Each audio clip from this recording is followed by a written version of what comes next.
Hello students, last video में हम लोगों ने कॉन्ग्रुएंसी ऑफ ट्रायंगल्स के चैप्टर के डिस्कशन में ये देखा था कि किस तरह से एक ट्रायंगल होता है ना, और ट्रायंगल में उसके कितने एलिमेंट होते हैं।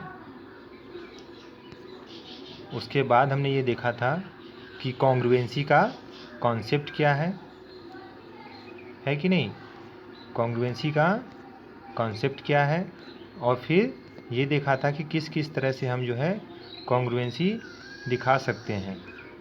ठीक है, तो आज हम लोग जो आगे पढ़ेंगे वो कुछ और क्राइटेरिया, कुछ और पोस्टुलेट हैं जिनके माध्यम से हम ये चेक कर सकते हैं कि कॉन्ग्रुएंसी क्या होती है। तो कल हम लोगों ने क्या पढ़ा था, आइडिया ऑफ कॉन्ग्रुएंसी। इसके बाद क्या देखा था कि हम कैसे कॉन्ग्रुएंट कहेंगे दो ट्रायंगल को आपस में, जब उनके 6 एलिमेंट करेस्पॉन्डिंग एलिमेंट आपस में क्या होंगे, इक्वल होंगे। इसके बाद हमने देखा था कि हमको कुल लगभग 4 क्राइटेरिया, 4 पोस्टुलेट ऐसे थे जिसके माध्यम से हम ये कह सकते हैं कि ये दो ट्रायंगल आपस में कॉन्ग्रुएंट हैं। तो पहला पोस्टुलेट हम लोगों ने पढ़ा था क्या, S S S, side side side, है ना। इसके बाद जो दूसरा पोस्टुलेट था वो हमारा वो क्या था, वो था S A S, side angle और साइड, जिसमें दो साइड और बीच वाला एंगल जो इंक्लूडेड एंगल है वो आपस में क्या होना चाहिए, इक्वल होना चाहिए दोनों ट्रायंगल में। तब हम कहेंगे कि वो क्या है, हमारा कॉन्ग्रुएंट ट्रायंगल है। ठीक है, इसके बाद हमने इंक्लूडेड एंगल के बारे में कुछ चीज़ें देखी थी कि किस तरह से हम पहचान सकते हैं कि कौन सा एंगल इंक्लूडेड है। और ये बात इसमें खासा ध्यान देने वाली है कि जब भी हम एस ए एस क्राइटेरिया को यूज करेंगे तो वहाँ पर जो एंगल होना चाहिए वो दोनों ही साइड के बीच में कंटेन होना चाहिए, दोनों ही साइड के बीच में पड़ा होना चाहिए। ठीक है, तो ये इंक्लूडेड होना चाहिए, सीधी सी बात, इस पर ज़्यादा फोकस होना चाहिए कि वो क्या हो, वो इंक्लूडेड रहे। ओके, तो हमने कुछ एग्जांपल्स भी देखे थे इंक्लूडेड एंगल के। अब हमारी अगली क्राइटेरिया आती है बच्चों, दो क्राइटेरिया हमने सीख ली है कि तीनों साइड बराबर होगा तो हम उसको कॉन्ग्रुएंट कहेंगे। उसके बाद हमने सीखा था कि दो साइड और उनके बीच में इंक्लूडेड एंगल इक्वल होगा तो हम कॉन्ग्रुएंट कह देंगे। अब आगे आता है एंगल साइड एंगल। तो एंगल साइड एंगल में क्या है बच्चों कि यहाँ पर दो एंगल और उसके बीच में इंक्लूडेड साइड। इसके पहले क्या था, साइड एंगल साइड, इसके पहले वाले में था साइड एंगल साइड। तो दो साइड थी, किसी भी दो ट्रायंगल में दो साइड थी और उनके बीच में इंक्लूडेड एंगल था। अभी हम क्या पढ़ रहे हैं, एंगल साइड एंगल। तो अगर दो ट्रायंगल हैं जिसमें दो एंगल, उनके दो करस्पॉन्डिंग एंगल है ना, दो एंगल और एक साइड, और साइड कौन सी, जो कि बीच में हो। आप यहाँ देख रहे हो ना, इस ट्रायंगल में और इस ट्रायंगल में, इन दोनों ट्रायंगल में देखोगे तो जो दोनों एंगल हैं, यहाँ पर एंगल बी ए ई और डी, अगर ये आपस में इक्वल हैं, बी ई के इक्वल है, ए डी के इक्वल है, तो बीच की जो साइड है बी ए, यहाँ का बी ए, ठीक है, ए बी, और यहाँ का क्या, डी ई, ये आपस में इक्वल हैं। ठीक है, हम इक्वल लिखेंगे, ये कॉन्ग्रुएंसी लिखना बहुत आवश्यक नहीं है, हम इक्वल, बार बार मैं बता रहा हूँ कि हम इक्वल साइन से अपना काम चला लेंगे। ठीक है, तो ये इस तरह का ये नया पोस्टुलेट बनता है एंगल साइड एंगल का, जिसके अंतर्गत कि दो साइड और उनके बीच में इंक्लूडेड साइड होना बहुत आवश्यक है कि नहीं, इंक्लूडेड साइड का होना बहुत आवश्यक है, तभी हम जो है ये क्राइटेरिया यूज कर पाएंगे। हम आगे देखेंगे कि कैसे कैसे प्रॉब्लम आते हैं इंक्लूडेड ना होने पर। क्या इंक्लूडेड नहीं है, जैसे दिमाग में तो आ जाएगा कि दो साइड, दो एंगल है, एक साइड है, तो दो एंगल और एक साइड बराबर हो गया तो हमने कह दिया कि कॉन्ग्रुएंट है। तो हम कॉन्ग्रुएंट तभी कहेंगे जबकि वो जो साइड है ना वो दोनों एंगल के बीच में होगा। आगे हम देखेंगे कि ऐसा अगर मान लो कि कोई भी दो एंगल ले लिया और कोई भी तीसरी साइड ले ली और बराबर दिखा दिया, तो ऐसा करने पर वो कॉन्ग्रुएंट नहीं होगा, ये भी अभी आगे हम लोग देखेंगे। इंक्लूडेड साइड पहचानने की बारी आई है, तो चलिए पहचान लेते हैं। जैसे ये तीन हमारे पास ट्रायंगल दिए गए हैं, अब इसमें दो एंगल जो कि आपको दिखाए जा रहे हैं रेड कलर से, तो उनके बीच में इंक्लूडेड साइड, तो इंक्लूडेड साइड कौन है? GI है। यहाँ पर दो एंगल हैं, तो दोनों एंगल के बीच में इंक्लूडेड साइड कौन है? HI है। यहाँ पर तीसरे वाले फिगर में जो इंक्लूडेड एंगल जो एंगल दिखाई दे रहा है उसके बीच में इंक्लूडेड बीच वाली साइड कौन सी है? उसकी GH है। तो ये पहचानने का तरीका है बच्चों।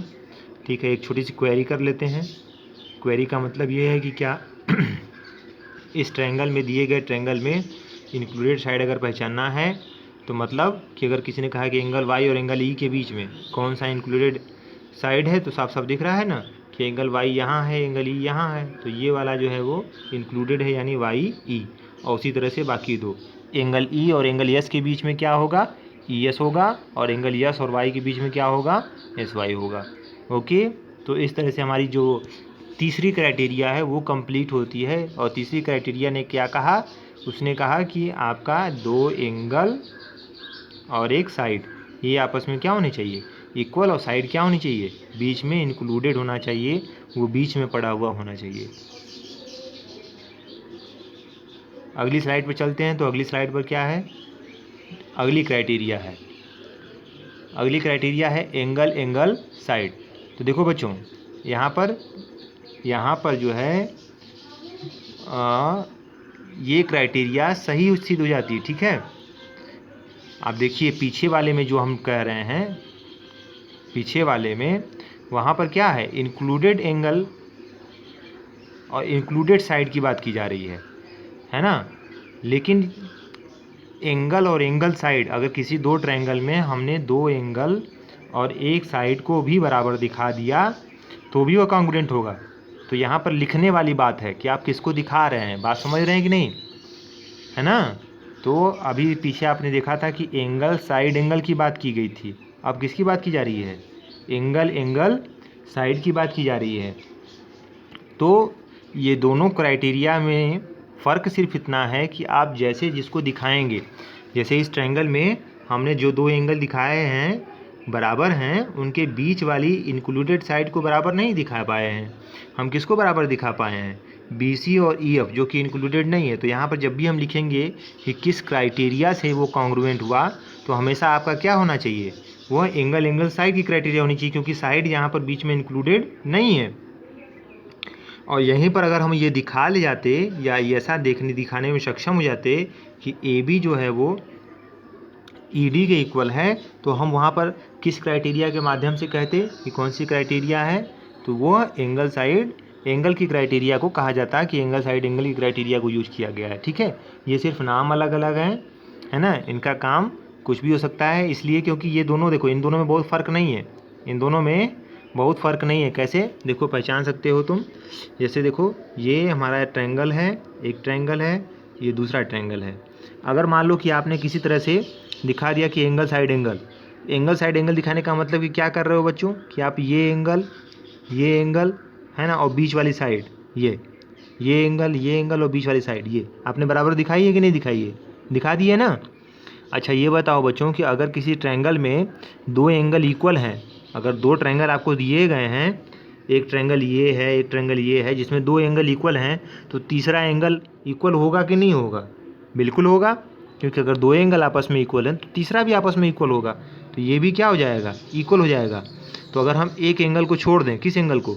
इस एंगल को छोड़ दें, है ना, इस एंगल को क्या कर दें? छोड़ दें, मतलब इसको अगर विचार में ना रखें, इस एंगल को विचार में ना रखें, तो अब देखो, अब ये तो दो एंगल इक्वल है कि नहीं है?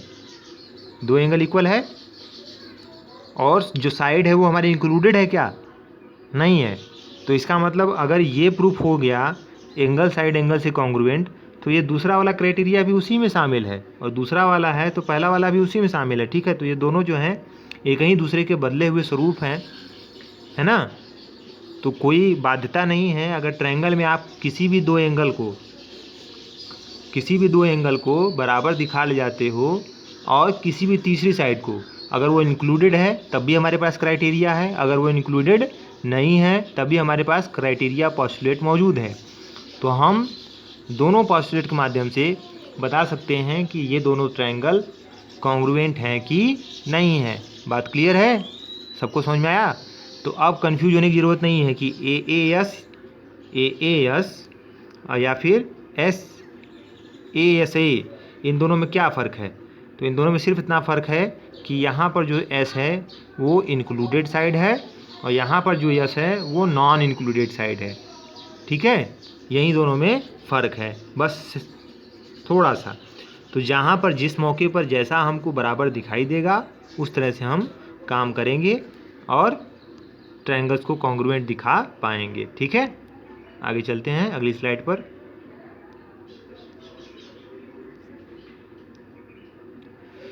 अब देखो यहाँ पर देखो बच्चों, एंगल जब दो एंगल बराबर हो रहे थे, है ना, अब दिमाग में तो आ ही जाएगा कि जब दो एंगल बराबर हो रहे थे तो उनके बीच में इंक्लूडेड वाला साइड बराबर हो जाए तो भी कॉन्ग्रुएंट, इंक्लूडेड वाला साइड बराबर नहीं हुआ तो भी कॉन्ग्रुएंट, है ना। ये दोनों अभी हमने देखा किसमें, ASA क्राइटेरिया, है ना। किस किस क्राइटेरिया में देखा हमने, ASA क्राइटेरिया और AAS क्राइटेरिया में। यहाँ पर साइड का बीच में इंक्लूड होना या ना होना ये दोनों आवश्यक नहीं है। मतलब अगर इंक्लूड हुआ तो भी कॉन्ग्रुएंट, नहीं हुआ तो भी कॉन्ग्रुएंट। लेकिन जो पोस्टुलेट हमने पीछे अभी यूज किया है जिसमें ये लिखा था कि SAS, याद है ना सबको, SAS सेकेंड क्राइटेरिया जो थी जिसमें दो साइड और उनके बीच का इंक्लूडेड एंगल। तो सवाल ये उठता है कि अगर इसमें ऐसा हो पा रहा है कि दो एंगल और एक साइड बराबर हो रहे हैं, साइड इंक्लूडेड है या नहीं है, दोनों केस में कॉन्ग्रुएंट हो रहा है, तो क्या ऐसे साइड, दो साइड और जब एक एंगल बराबर हो रहा है, यानी ये दूसरा वाला जो केस है, क्या इसमें भी ऐसा होगा? क्या पॉसिबल है कि दो साइड और कोई भी एक एंगल बराबर हो जाए तो वो कॉन्ग्रुएंट हो जाएगा? तो बच्चों जवाब होगा नहीं, ऐसा पॉसिबल नहीं होगा। ठीक है, ऐसा केवल तभी पॉसिबल हो पा रहा है जबकि दो एंगल और एक साइड इक्वल है।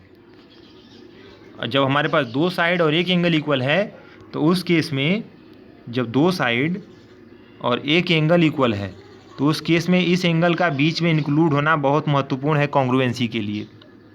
नहीं तो हम नहीं कह पाएंगे कि वो कॉन्ग्रुएंट है कि नहीं है।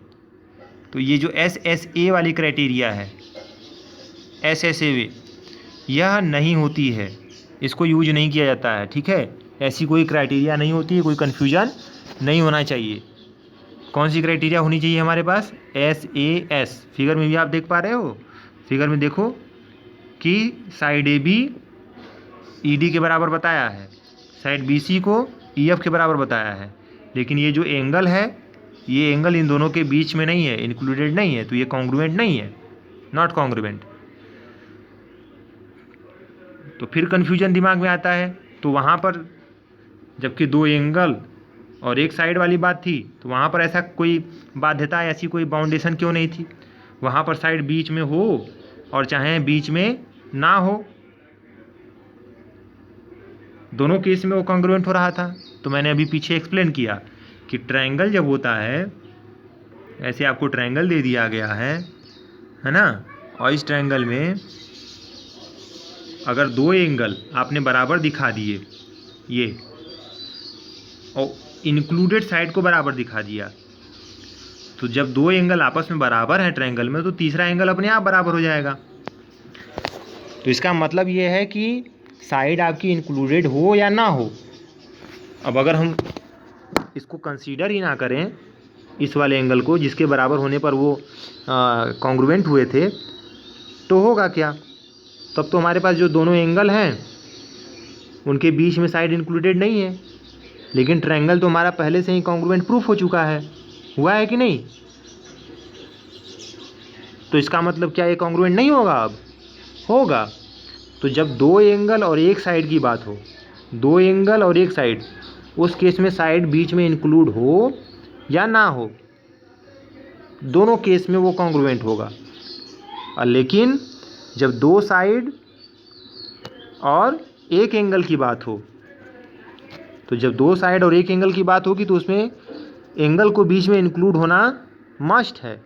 अगर ऐसा नहीं होगा तो वो कॉन्ग्रुएंट नहीं होगा। ठीक है, चलिए अगली स्लाइड पे चलते हैं।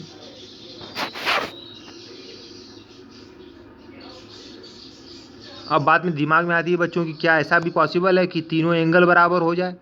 जब देख रहे हैं साइड और एंगल के माध्यम से ही हो रहा है, तो तीनों एंगल हो जाएं बराबर, तो क्या वो पॉसिबल है कि कॉन्ग्रुएंट होगा? तो ऐसा पॉसिबल नहीं है। तीनों एंगल बराबर होने पर कॉन्ग्रुएंट हो जाएं, ऐसा भी पॉसिबल नहीं है, ऐसा कोई पॉस्टुलेट नहीं है, ऐसा कोई क्राइटेरिया नहीं है कि तीनों एंगल बराबर हो गए हैं तो वो आपस में क्या हो जाएंगे, कॉन्ग्रुएंट हो जाएंगे। तो वो कॉन्ग्रुएंट नहीं होंगे, है ना, वो कॉन्ग्रुएंट नहीं होंगे। क्योंकि हो सकता है एंगल तो बराबर हो ही सकते हैं। आप स्वयं से विचार करके देखिए कि एक छोटा ट्रायंगल लिया और एक बड़ा ट्रायंगल लिया, ध्यान ये रखा कि सारे एंगल आपस में इक्वल थे। हो सकता है कि नहीं? बिल्कुल हो सकता है। तो अब ये दोनों कॉन्ग्रुएंट यानी एक दूसरे साइज में तो बराबर नहीं है। शेप भले ही बराबर हो जाए, शेप इनका भले ही बराबर से एक जैसा हो जाए, लेकिन साइज में तो ये बराबर नहीं होंगे। साइज में तो ये जो है कॉन्ग्रुएंट नहीं हो पाएंगे ना, तो कॉन्ग्रुएंट नहीं होगा। ठीक है। हाँ, आप आगे चल करके जब 10th में जाओगे तो देखोगे ये शेप बराबर हो जाने की वजह से ये जो एंगल की क्राइटेरिया है, ये सिमिलरिटी क्राइटेरिया बन जाती है, ये सिमिलर हो जाता है। लेकिन कॉन्ग्रुएंसी के लिए ये क्राइटेरिया काम नहीं करती है। ठीक है, कॉन्ग्रुएंसी में ये क्राइटेरिया कॉन्ग्रुएंसी के लिए नहीं है, ये सिमिलरिटी के लिए है। जब हम 10th में जाएंगे तो सिमिलरिटी के बारे में देखेंगे। ओके, तो हमारे पास अभी फ़िलहाल कितने पोस्टुलेट मिले हैं, किस तरह के करस्पॉन्डेंस मिले हैं? तो 4 करस्पॉन्डेंस मिले हैं। ये SSS, ASA, SAS, AAS सब याद है ना? तीनों साइड बराबर हो, दो साइड और उनके बीच में इंक्लूडेड, दो एंगल और उनके बीच में इंक्लूडेड साइड, दो साइड उनके बीच में इंक्लूडेड एंगल, और दो एंगल कोई भी एक तीसरी साइड। अगर ऐसा है तो कॉन्ग्रुएंट है। इसमें से कुछ भी अगर हम दिखा ले गए तो कॉन्ग्रुएंट है। और अगर ये दोनों केस आ रहे हैं आपके पास कि दो साइड और कोई भी एक एंगल बीच में नहीं है वो, और या तीनों एंगल हम बराबर दिखाने की स्थिति में, तो हम नहीं कह सकते कि वो क्या है, कॉन्ग्रुएंट है। ये केस कॉन्ग्रुएंसी के लिए नहीं है, तो ये कॉन्ग्रुएंसी के लिए नहीं होगा। सबको क्लियर है? तो इस तरह से अभी तक हमारे पास कुल 4 केस हैं अभी तक। इसके बाद एक और केस आता है कॉन्ग्रुएंसी का, करेस्पॉन्डेंस का, राइट हाइपोटेनस केस है। राइट हाइपोटेनस केस मैं अभी बता दे रहा हूँ, डिस्कस कर दे रहा हूँ उसको भी। राइट हाइपोटेनस में क्या होता है बच्चों, जिसको हम RHS कहते हैं, कि राइट एंगल ट्रायंगल हो, क्या हो, राइट एंगल ट्रायंगल हो, और उसका हाइपोटेनस और एक साइड आपस में इक्वल हो। हाइपोटेनस और साइड आपस में क्या हो, इक्वल हो। तो ये एक्चुअल में क्या है ना, राइट एंगल ट्रायंगल हो और उसका हाइपोटेनस और एक साइड आपस में क्या हो, इक्वल हो, तो हम कह देंगे कि ये आपस में कॉन्ग्रुएंट है। तो ये बड़े सीधी सी बात है, आप देख सकते हैं इसको बुक में। आगे हम इस पर और डिस्कशन कर लेंगे। ठीक है,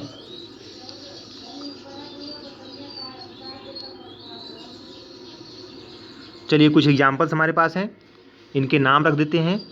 चलिए हमको बताना पड़े जैसे फिगर देख करके, तो आपको देखो ये दिया गया है, इसमें देख रहे हैं पहला फिगर, इसमें दो साइड और उसके बीच में इंक्लूडेड एंगल, तो नाम क्या होगा इसका, कौन सी क्राइटेरिया, साइड एंगल साइड की। यहाँ पर देखो, यहाँ पर दो एंगल और बीच में साइड है, तो कौन सी क्राइटेरिया, एंगल साइड एंगल की। इस तीसरे फिगर में देखो, दो साइड है इक्वल, ये वाली साइड इसके इक्वल है और ये वाली साइड इसके इक्वल है, लेकिन जो एंगल है वो इंक्लूडेड नहीं है, एंगल इंक्लूडेड नहीं है। तो एंगल इंक्लूडेड नहीं है तो क्या हुआ, हाँ इनके, तो वह चूँकि क्राइटेरिया नहीं है साइड एंगल की, तो इसलिए ये कॉन्ग्रुएंट नहीं होगा। लेकिन तीसरा वाले में देखो तीनों साइड बराबर है, तो ये भी क्या होगा, ये भी कॉन्ग्रुएंट, ये भी कॉन्ग्रुएंट, ये भी कॉन्ग्रुएंट, लेकिन ये कॉन्ग्रुएंट नहीं होगा। ओके, अगली कुछ और प्रैक्टिस कर लेते हैं। ये कुछ पोस्टुलेट हमारे सामने हैं। यहाँ पर देखो फिर से ये दो ट्रायंगल आपको दिखाई दे रहे हैं, इसमें केवल तीनों एंगल को बराबर दिखा दिया गया है। ये एंगल आपस में इक्वल हैं, तो आपस में इक्वल हैं तो इसका मतलब कि यह क्राइटेरिया कॉन्ग्रुएंसी की नहीं है। तो ये कॉन्ग्रुएंसी होंगे, कॉन्ग्रुएंट होंगे कि नहीं होंगे ये हम नहीं कह सकते हैं। कॉन्ग्रुएंट हो भी सकते हैं, नहीं भी हो सकते हैं, ठीक है। तो ये क्राइटेरिया नहीं है। अब यहाँ पर देखो दो एंगल है, एक एंगल ये, एक एंगल ये, और ये आपस में इक्वल है। उनके बीच की साइड ये भी आपस में इक्वल है, तो इसका मतलब ये कौन सा है, एंगल साइड एंगल का। यहाँ पर साइड एंगल साइड का, दो साइड बीच का एंगल है। और यहाँ पर साइड एंगल देखो, दो साइड बराबर दिया गया है, एक साइड यहाँ, एक साइड यहाँ, एक साइड यहाँ, एक साइड यहाँ बराबर दिया गया है। लेकिन जो एंगल है वो इंक्लूडेड नहीं है। इंक्लूडेड होने के लिए यहाँ पर होना चाहिए था उसको, जबकि वो यहाँ नीचे दिया गया है, यहाँ पर दिया गया है। तो इसलिए कौन सा क्राइटेरिया ऐसे ए जैसा दिख रहा है जो कि होता ही नहीं है, तो ये कॉन्ग्रुएंट नहीं होगा, ये कॉन्ग्रुएंट नहीं होगा। बाकी दोनों कॉन्ग्रुएंट होंगे, दो कॉन्ग्रुएंट इसमें नहीं है। आगे चलते हैं, फिर से कुछ पोस्टुलेट के नाम बताने हैं हमको, है ना। ये इसके साथ कुछ एक्स्ट्रा नाम दिए गए हैं। एक्स्ट्रा नाम इसलिए दिए गए हैं क्योंकि जैसे यहाँ पर रिफ्लेक्सिव प्रॉपर्टी, तो रिफ्लेक्सिव प्रॉपर्टी इसलिए कहा गया है क्योंकि यहाँ बीच में परपेंडिकुलर है। तो परपेंडिकुलर होने के नाते इधर का एंगल इधर का एंगल अपने आप बराबर हो गया। और जैसे ही अपने आप बराबर हो गया तो फिर जो है हमको किसकी आवश्यकता है, एक साइड की या दो साइड की। तो जो ये देखो बीच वाली साइड है ये क्या है, कॉमन है, दोनों ट्रायंगल के लिए बीच वाली साइड कॉमन है। और ये वाली साइड अगर बराबर हो जाए नीचे वाली, तो साइड एंगल साइड से ये बराबर हो जाएगा। इसको रिफ्लेक्सिव प्रॉपर्टी के नाम से जानते हैं। ये वर्टिकल एंगल की प्रॉपर्टी देखो क्या है, वर्टिकल एंगल बराबर होते हैं तो दो एंगल तो पहले ही बराबर हो गए। अगर ये साइड इसके बराबर है, ये साइड इसके बराबर है, तो साइड एंगल साइड से ये जो है आपका प्रूफ हो जाएगा। वैसे ही यहाँ पर भी वर्टिकल है। यहाँ पर रिफ्लेक्सिव प्रॉपर्टी को देखने के चक्कर में नहीं हो पाया। क्यों नहीं हो पाया, क्योंकि ये दोनों यहाँ भी रिफ्लेक्सिव है। रिफ्लेक्सिव का मतलब कि इमेज बन रही है। यहाँ पर मिरर जो है इसमें बीच में रखा गया है, ये मिरर रख दिया गया है, इसका इमेज इधर बन रहा है ना, इसका इमेज इधर बन रहा है। और यहाँ पर मिरर रख दिया गया है, इसका इमेज यहाँ बन रहा है। लेकिन इस केस में तो था वो कॉन्ग्रुएंट, लेकिन इस केस में नहीं है। क्यों नहीं है, क्योंकि ये साइड बराबर है, बीच में साइड एक कॉमन है, ये वाली साइड कॉमन है, लेकिन एंगल जो है वो दोनों साइड के बीच में नहीं है। दोनों जो इक्वल साइड हैं, अगर ये एंगल इक्वल होता तब तो हम कहते कि हाँ कॉन्ग्रुएंट है। लेकिन कौन सा एंगल है, यहाँ पर, तो इसलिए कॉन्ग्रुएंट नहीं होगा, क्योंकि ऐसे जैसा कोई क्राइटेरिया नहीं होता है। ओके, तो ठीक है बच्चों, आप कुछ और बहुत सारे होमवर्क हैं, आप इसको कर सकते हैं, देख सकते हैं, है ना। आप भी इसमें क्राइटेरिया पता करने का प्रयास करिएगा। इनका नाम दे देता हूँ मैं, ये ए क्वेश्चन नंबर, ये बी क्वेश्चन नंबर, ठीक है, ये सी क्वेश्चन नंबर और ये डी। तो आप इसके आंसर दे सकते हैं, कमेंट भी कर सकते हैं। ओके, ठीक है बच्चों, तो अगली क्लास में हम लोग कुछ और चीज़ों पर डिस्कस करेंगे। एक और प्रॉपर्टी जो कि जिसकी बात हम लोग कर रहे थे RHS, उस पर डिस्कशन करेंगे। Okay, thank you for watching.